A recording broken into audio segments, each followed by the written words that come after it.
एक बार की बात है, एक बड़े परिवार में दो बहुएं रहती थीं। पहली बहू का नाम था सविता और वह बड़ी जेठानी थी, जबकि दूसरी बहू का नाम था रचना। रचना सविता की छोटी नंद थी। सविता का स्वभाव थोड़ा सख्त था और वह अपने घर के अनुशासन को लेकर सख्त थी।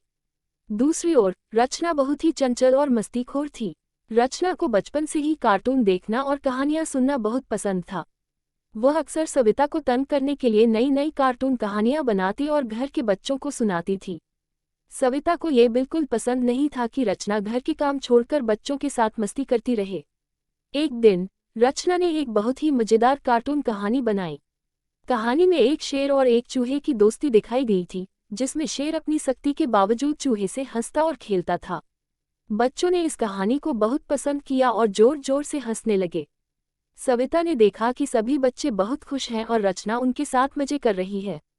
पहले तो सविता को गुस्सा आया, लेकिन फिर उसने सोचा कि रचना की कहानियां बच्चों के चेहरों पर मुस्कान ला रही हैं और उन्हें खुश कर रही हैं। धीरे धीरे सविता को रचना की कहानियों में रुचि होने लगी।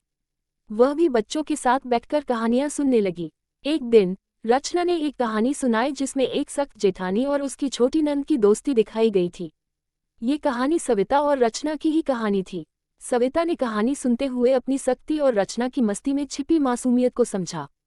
उसने महसूस किया कि हर किसी का अपना व्यक्तित्व होता है और हमें उसे स्वीकार करना चाहिए। उस दिन के बाद सविता और रचना की दोस्ती और भी गहरी हो गई।